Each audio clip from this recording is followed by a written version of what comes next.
Hi everybody and welcome to my YouTube channel. I'm gonna have to shut the window. Let's try that again, shall we? Hi everybody and welcome to my YouTube channel. So this is something that I've wanted to do for a very long time, probably since I was about 16. Put it off because I just didn't want people to take the mick out of me, and I really wish I'd done it back then because I'd probably be a millionaire by now. But I'm doing it now and that's the main thing. So anyone that doesn't already follow me or know anything about me, my name is Saskia, I'm 23. I'm from Worcester but live and work in Manchester, and I work in social media in a fashion company. This is something that I've wanted to do for such a long time, so I'm really glad I'm finally getting around to it. And I wanted to make the first one a bit juicy, kind of like a Q&A, but with a bit more tea. So the first video we are doing today is what are people's assumptions about me. I am quite a very loud, in-your-face person, and I wanted to know what people actually think about me, because I feel like what people think about me and what is actually true can be quite different. And I'm also going to do my makeup. If anyone's worried why I look a bit ill, it's because I haven't got a face on. So the first sort of questions that I have are you starting a YouTube channel? I'm not going to go through my makeup routine because people are just going to tell me it's horrendous and that I'm doing it wrong. So I'm not going to be a beauty blogger and be like, this is my foundation for $9.99. I tend to follow the TikTok suggestions. I don't know if anyone's seen it. So obviously pre-lockdown, TikTok was just full of 12-year-old dancers, so I never used it. And now it's got all these makeup hacks, and like 3 of them I actually use now. One being to moisturize your face, powder, setting spray, and then primer, and it has changed my makeup game like I can't even tell you. So yes, I'm starting a YouTube channel. Was always just a bit worried about what people would say about me, but now with the job that I have, and now that I am interviewing people, I feel like I've kind of already got the platform already. And also, if people are going to take the mick out of me, they're going to watch this. So you're actually helping me out by taking the mick out of me. It's a win-win for me, really. Like, a friend of mine got headhunted for her job in radio from her YouTube channel because they liked her voice so much. So for me to not even attempt something like this, it's just stupid. Like, it literally was just a matter of just being like, you know what? If it's going to help my future career, if it's going to boost like my profile, whatever, it's worth it. I'm not going to lose anything. And to be honest, the worst bit about it is what people have actually assumed about me. If people actually assume some of this is true, I'm a bit worried about how I'm making myself come across on social media. I've literally just realised I haven't actually put my hair back, which is bad. I'm the most ungirly girl in the world, by the way. Like, my makeup routine is weird. I'm only doing a casual day look. I'm not going to go like full on lash and contour because I have to really focus for that. It takes me ages as it is. Now you can just see how big my head is. Great. Okay, so the first bunch of questions that I'm going to answer are kind of work related, all like career driven. The first assumption I have is you're career focused and you want to progress in social. I am very career focused. I think for me, my job has always been the number one. I've always known what I've wanted to do. I've been interviewing people since I was 15 years old, following boy bands around the country. Like, for me, it's a no-brainer. Social media is amazing, but it's also, I can't describe how full on it is. Like, you have to be 100% in it, because if you're not, you ain't gonna last. Definitely career focused, because if I wasn't, I wouldn't do this job. The perks of my job outweigh the downsides. Whether I see myself still being in social is a very different conversation for me. I feel like I love my job now, and I probably would do another social job. The good side about my degree, so I studied journalism and work in social media, is that I have a lot of marketing experience in general. So I could go into PR, marketing, events, social, journalism. Like, my options are quite wide, so it's quite promising that if I do want to go to London, then I can kind of do anything. The second assumption I have is that you got your job through someone that you know / slept with. So for anyone, like I said earlier, I work in fashion. I work for In The Style. It was my first job out of uni, minus waitressing. And I got the job by doing a huge pink CV that was like 4 pages long and very attention seeking. And I had an interview like the day after I applied for the job, and really hit it off with my manager at the time. And she literally brought up Lewis Capaldi in my interview, and we literally fangirled over him for like 20 minutes. And then she offered me the job. Even though I had ketchup on my top, I got the job. Clearly the Lewis Capaldi bonding worked. My previous experience, I knew someone that got me my work experience while I was at Capital, but that was like someone that a connection that I'd made from my fangirling / interviewing days. But definitely have never slept with someone for a job, and definitely would never sleep with someone for a job. Just gonna put that out there. So the next one's really nice. It is that I worked incredibly hard to get where I am. Yes, I did. But I'm going to say this, and I don't want people to think it's weird. I am a lazy hard grafter. I work my arse off 24/7, but I'm also really lazy. It's really hard to describe. I don't know if lazy is the right word. I feel like someone who is the same as me will understand. I would find like the quickest way of doing something so I can do nothing. I've also just realised I've just bought this foundation, literally brand new yesterday, and it's the wrong colour, which is great. So now I'm going to be really pale. I definitely think I've got a darker one in my handbag. Oh my God, it's really bad. We move. So the next one kind of threw me a little bit. I'm obviously taking all of these with a huge pinch of salt because most of them are actually from people that I don't personally know. So I'm not going to be offended because you don't know me as a person. Like if it was coming from like my best friend, I'd be a bit like, okay. The next one that I got was, you think that you're better than most people because of the job that you have. Saying that I think I'm better than other people without my job being involved, for me is quite a bold statement. Like I don't think I'm better than anyone. I don't think anyone's better than anyone, minus Harry Styles. So I'm a bit unsure how to take that. I have never like once been like, do you know who I am? I work for In The Style. I've never ever, and if I ever did that, any of the girls I worked with would literally just be like, what are you doing? But it's definitely not the case. I definitely don't think I'm better than anybody else. So the next one I've got is, you want to be a celebrity like the ones that you work with and are friends with. I definitely don't want to be famous myself. What I do is very related to being famous. So like if someone said to me, what is your dream job? I would literally say, I want to be Holly Willoughby with smaller tits. I love her. She's great. She's got the best of both worlds. Like she does serious like presenting in the morning and then goes and gets drunk on celebrity juice. Like that is the dream. Yeah, I definitely don't want to be like a celebrity myself, but I love working with them. I think it's a very interesting industry to work in. I wouldn't want to be interviewed. I would want to be the interviewer. The next one, very interesting. You've slept with someone off Love Island. There's actually like 3 Love Island questions. There's another one after this. I'm friends with quite a few people from work and from work events, and a boy and a girl can't be seen together without people jumping the gun. So yeah, people are obsessing over Love Island at the moment. Someone has put, you are losing weight to go on Love Island. So for anyone that doesn't follow me on my Instagram or form of social media, I have been smashing the Courtney Black. Everyone has been saying like, oh, you're losing weight, you look great. Yeah, amazing. Not doing it for any particular reason other than myself. So for someone to go, you're losing weight for Love Island, no. Don't be fucking rude. Are you kidding me? And second of all, Love Island's cancelled this year and in January. So that means that I'm losing weight for next summer. I don't plan that far ahead. I'm definitely not going to be this size next summer.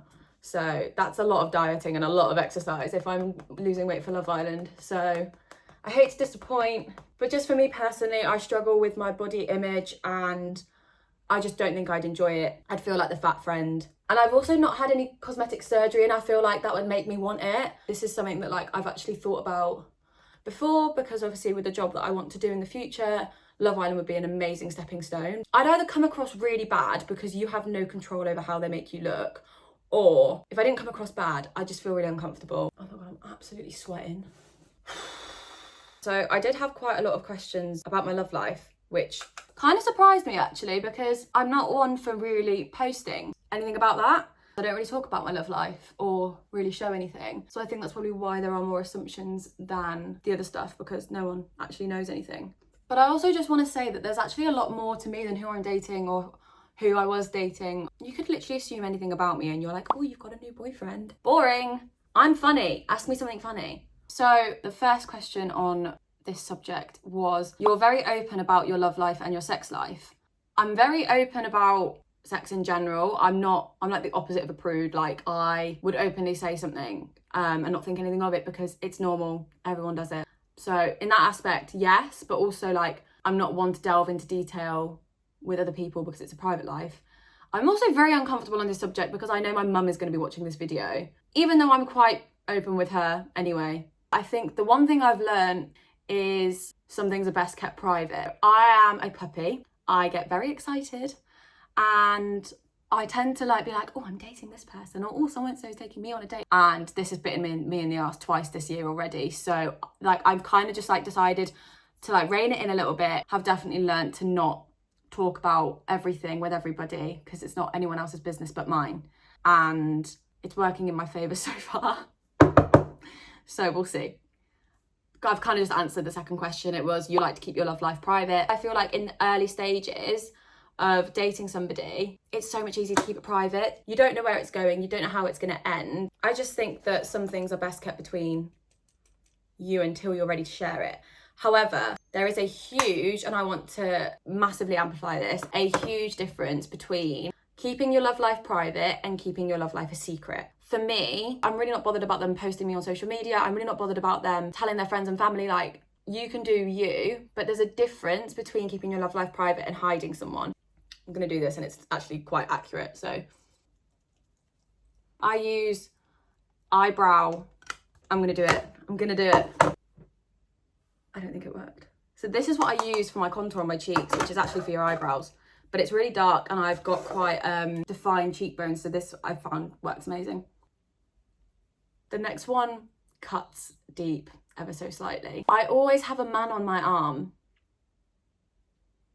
Sorry. I feel like this means that I've constantly got a boyfriend, which is just not true. I don't have a man on my arm constantly. I've had 2 relationships my entire life and I haven't really dated that much after that. I don't really date, like I said earlier, I get the ick, I'm so busy and I just don't really ever find someone that I've really clicked with that much. So for me, for someone to say I always have a man on my arm, I must just either be posting a lot of my boy friends and everyone's thinking that there's something going on, or I just give off that impression, but either way, it's definitely not true. This one's a good one. I read this and all I heard was this clip. No, that isn't true. Like, okay, yeah, that is true. So the assumption was, you have always been dumped and never the dumper. I, again, don't know who said this. It is true, I do usually get dumped, unfortunately. I have been on the control side of it recently. I called things off with someone because there was a huge red flag going and I was like, you know what? I've had these signs before. I'm not doing it again. You're in the bin. So definitely jumped ship in my most recent experience. However, prior to that, I definitely was always dumped. So as much as I would love to be like, no, I'm always in control. It's always on my terms. It's definitely not on my terms. I'm usually the one that's crying about it. The second to last one is, you've never cheated. So again, only had 2 relationships and hate cheating because I've been cheated in both of them. I definitely wouldn't cheat on anyone. When I was unhappy in my relationship, I didn't really deal with it very well, but I would never have reflected that onto cheating, probably into eating. For me, cheating is the worst thing you could do to someone. Like I said, I've been cheated on by practically every guy I've ever been with.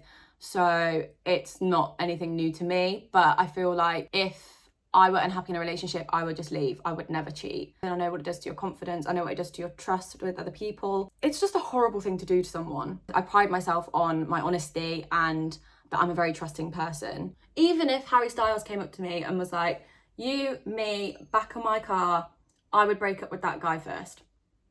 I probably shouldn't have said that. I probably just said that I would say no, but let's be honest, I wouldn't say no. I would just break up with the boy that I was with. And if you're going to get dumped, you want to get dumped so your girlfriend can sleep with Harry Styles. So next subject is about like confidence. So someone put, I've always assumed that you were super confident in your body and socially. Socially, yes. In myself and in my personality, I am the definition of confident. However, reflecting that into my physical attribute is a very different story. I recently spoke about body dysmorphia on my Instagram and how it's something that I've struggled with for the last 4 or 5 years. So as confident as I am in myself, in my personality, in my job, presenting, interviewing, whatever it is, super confident. Comes to my body and my physical attributes and I'm literally like a completely different person. I can't even describe it. I guess maybe that's where people get this whole I think I'm better than other people from, is that because of the way I hold myself, I'm very like headstrong. But on the inside, if I see someone looking at me, I'm like, what are you looking at? Why are you looking at me? What's wrong? What's on my face? Like, what? I'm also getting better at talking about it. A lot of people didn't really know what it was. I feel like if you don't have it or you don't know what it is, it's completely unspoken about. So for me, it was definitely like, I want to talk about it because I know a lot of people struggle with this. And if I talk about it, maybe other people will talk about it. Like I spoke about my body dysmorphia to someone recently. I described it as looking in a mirror in a fun fair. Like it distorts your perception of yourself. I'm definitely in my healthiest weight. So I was a size 14 in 2015, 2016, went down to a size 8.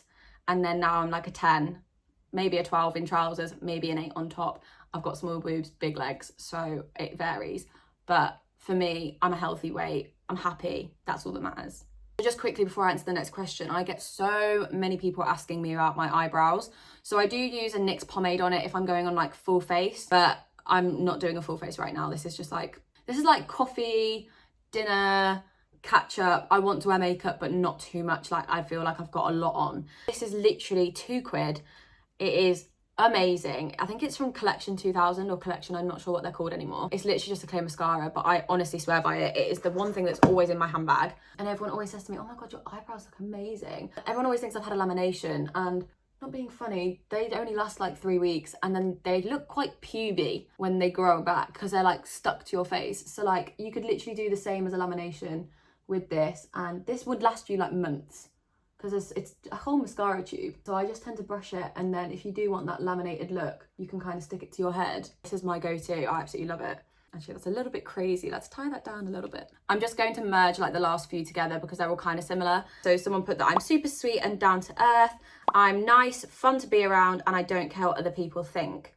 I definitely like the fact that I come across down to earth because that's something that I would pride myself on. For that to come across as on my social media, or for me to come across as down to earth, is really nice, because I would hate people to think I was stuck up because I'm a loudmouth. But the thing is, I get worried that the way I present myself, the way I am confident in myself, it can be quite intimidating, and that scares me because I'm the least intimidating person ever. And something I get quite a lot when I meet new people is, oh, I was really scared that I wasn't gonna like you, or oh God, I wasn't sure about you when I first met you, or oh God, I thought you were gonna be really rude, but you're actually really nice. And it's like, yeah, I am nice, like give me a chance. Also, everyone needs to buy some of this because it makes you look like a fairy. It's great. I just completely missed my face. It is something that I think about quite a lot, and it's one of the reasons why I wanted to do this, is that I do worry that my personality doesn't always come across on my social media. Like, you go through my Instagram, all you see is pictures of me on my own. I have no friends, and like it just makes me worry that people will take one look at me and be like, oh, she's vain, or oh, she's boring, or there's nothing to her. And that isn't the case at all. And I try and show my personality a bit more over my stories, and I am trying to like make my social media a bit more of a replica of what I am actually like as a person. So I hope that this video is kind of like a stepping stone towards that. As you can see, my face is fully done now. I am prepped to go. I just want to say thank you if you actually made it to the end of the video. This has taken me an hour to film, so if you have fallen asleep, apologies. Some of the questions were a little bit too assumptuous, shall I say. I will be doing something like this again soon, so like below, subscribe, whatever the whole jam is with YouTube. I don't really know. Thanks for watching. Bye. Oh, I broke a nail. Look. Fully just broke my nail. Fuming.